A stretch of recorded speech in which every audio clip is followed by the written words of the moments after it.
No, wait, come back.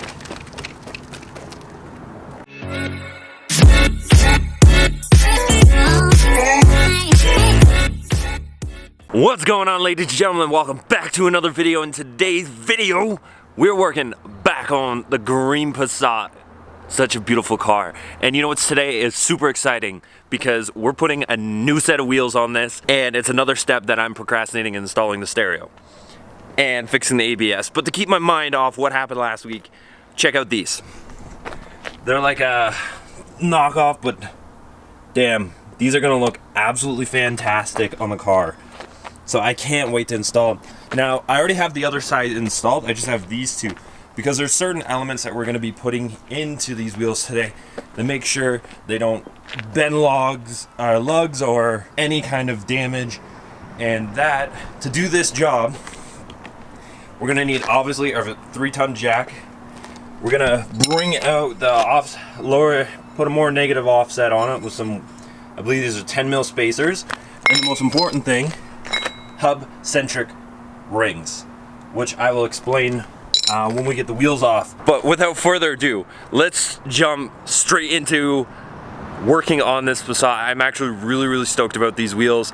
I do need to replace the tires at some point, but they're a lot better than the 16-inch that are on it, and I kind of like them more than the Detroits. But I mean, I got them, it was a good deal, so I couldn't say no. Let's get right into wrenching. We're gonna take out the back one and the front one and swap them out, and I'll explain how to do that. Let's go. The first step to starting any great montage, chalking the wheels. Boom. Keeps it from rolling forward. Safety first.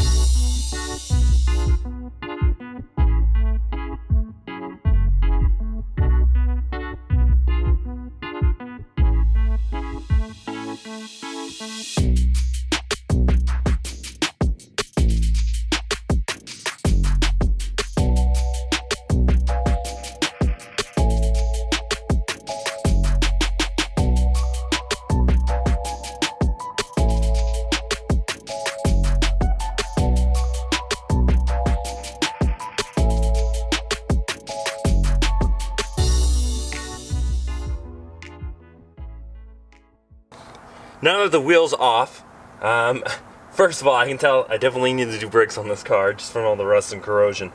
But here's the idea. So you have your wheel spacer here that gives you more of a negative offset if you have a high offset wheel like I do with these ones. This car naturally has like a, I think it's a 51 millimeter offset. So this will bring the wheel out more. You can have aggressive stance. It'll match up to the body line here of the wheel well. In this case, I think the other side just sticks out a bit. But if you never installed a wheel spacer before, they're really simple. On these Euro cars, putting wheels in general, because you don't have your traditional studs, you have bolts that you use as your quote-unquote lug nuts. And these are really simple. So the difference between running, like, let's say, having this on here, it goes over top of the hub because it's made for this car. You line up the bolt holes, and perfect, you're good. Now, the only thing you still have to worry about is depending if it's an OEM wheel or not. If it's an OEM wheel, it's already hub-centric. It's not lug-centric. And the difference between a hub-centric and a lug-centric is pretty straightforward. Hub-centric means that there's no gap. The hub is actually just resting on top of the axle, the wheel hub there, just around here. And lug-central means there's a little bit of a gap, and it's solely on the actual lugs itself, or studs, or whatever. So it is really good if you need, you always should be hub-centric. And that's what these hub rings do. It bores out to the correct wheel hub size, and from there, that allows you to have more sturdy, because if you're just on lugs and you're not centric at all, if you go over bumps, let's say, and you're at a more chance of warping the studs, bending them, breaking them, having them snap off, and from there it could cause vibration, and it's just not a good time at all. And they're really helpful if you want aftermarket wheels, a certain wheel, and you can't find them with your bore size around the actual hub itself. So these things are a lifesaver. Everyone who's doing aftermarket wheels should invest in these. They're not stupid expensive. And I personally think hub rings are a must on all wheels, unless you can get the correct bore size for your own wheels, for aftermarket wheels and tire, just in general. So, and they're really easy to install. So they have a lip here just on the outside, and that will sit on the inside of the tire. So for a demonstration, I'll pick this one up here. As you can see, there's like a little indent on the ring here. I don't know how much you can see it on camera, but there's a little lip just on the outside.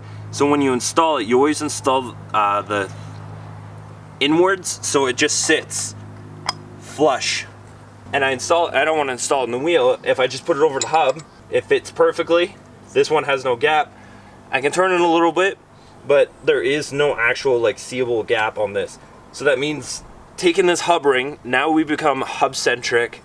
We have a lot more durability, sturdiness in this wheel. And another thing I should mention before we bolt up is we're not using a standard, they're still 17 mil, basically all, I think at this point, Euro cars, at least BMW and Volkswagen and Audi, all use as a metric 17 millimeter. When you get into these spacer kits, unlike your standard studs that come out of your wheel hub, you can, which sucks because if you don't get the right ones in the right kit, that can be a nightmare. But these ones have a longer bolt compared to the standard ones. Like if I honestly do a comparison, here are the two. So here is with the kit for the spacers, they're a lot nicer, shinier. Here's an OEM, like the distance is true. So you have that extra length because it's an extra like 10 millimeter.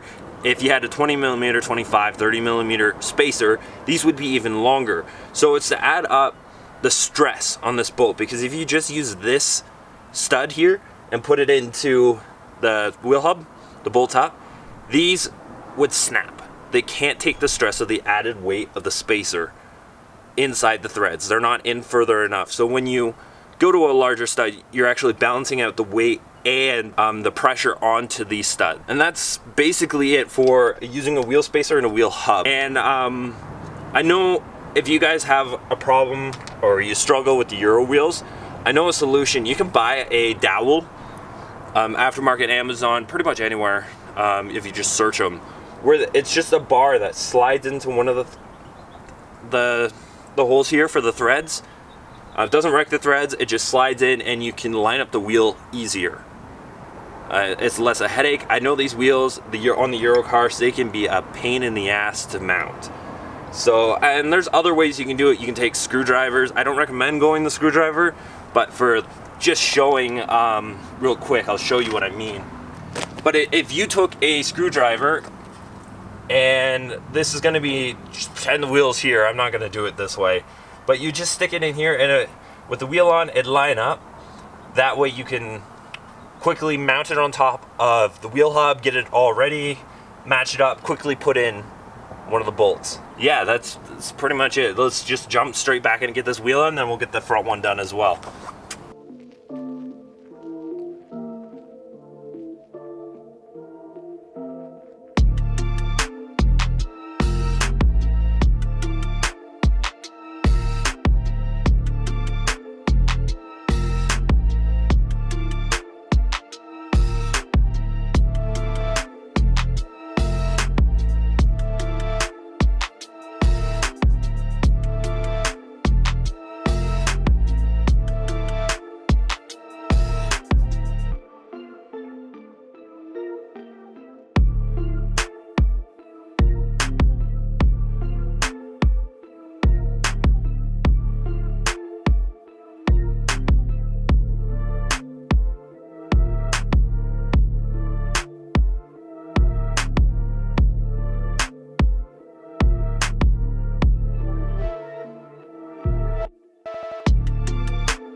Okay, now that the wheel is actually installed, what we're gonna do now, I'm just gonna walk through what I did.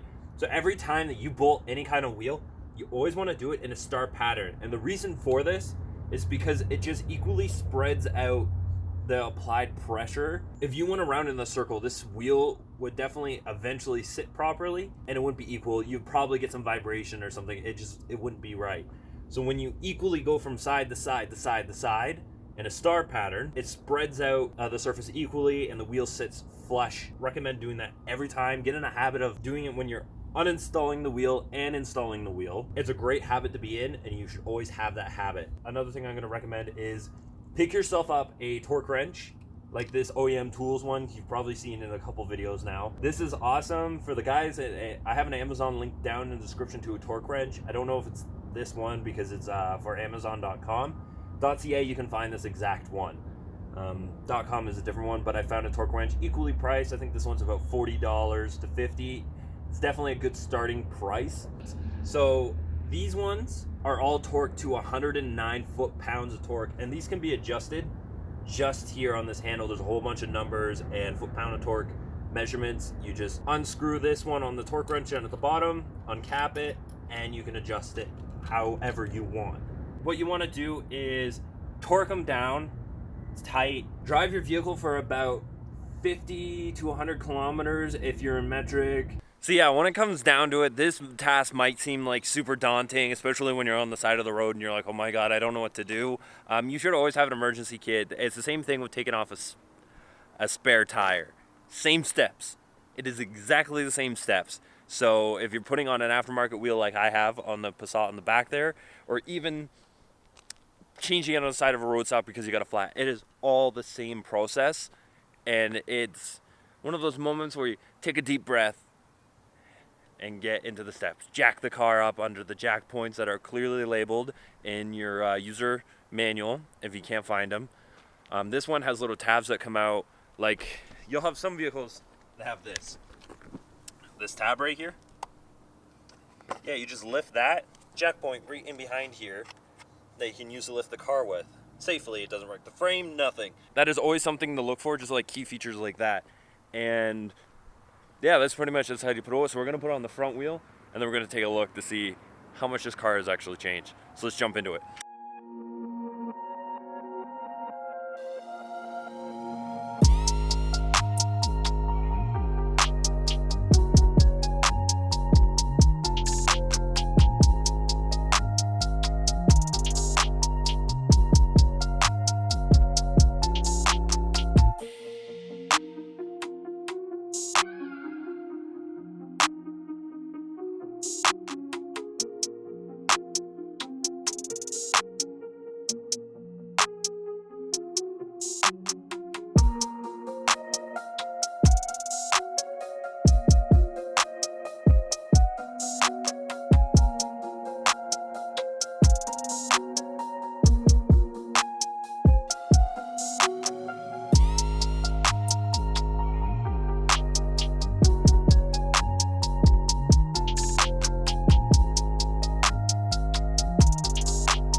So there you have it, folks. Another video is done, over with, complete. I am drenched in sweat because normally tires take like maybe 10 minutes to do, but because I'm recording, this takes like another like 2 hours on top of it. But oh well, I appreciate it. I know you guys do. Hopefully you'll enjoy this video. And for those of you who don't understand how to do wheels or you're nervous to do it, I hope this helps greatly. I can explain it more on one-on-one if you like.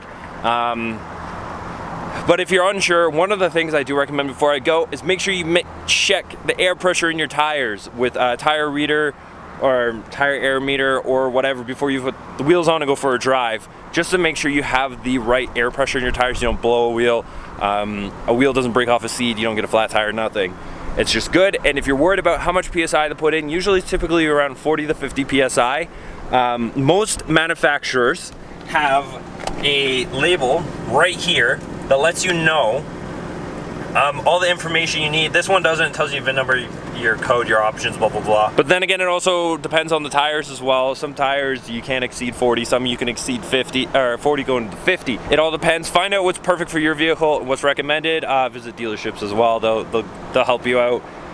But other than that, I hope you guys enjoyed the video, and I cannot wait to see you in the next one for sure. The dump more into the W8. And remember guys, if you like the video, hit the like button, hit the subscribe button if you haven't already, hit that bell notifications to keep up to date on all future Valiant's content. I cannot wait to see you in the next video. Till then, Valiant out.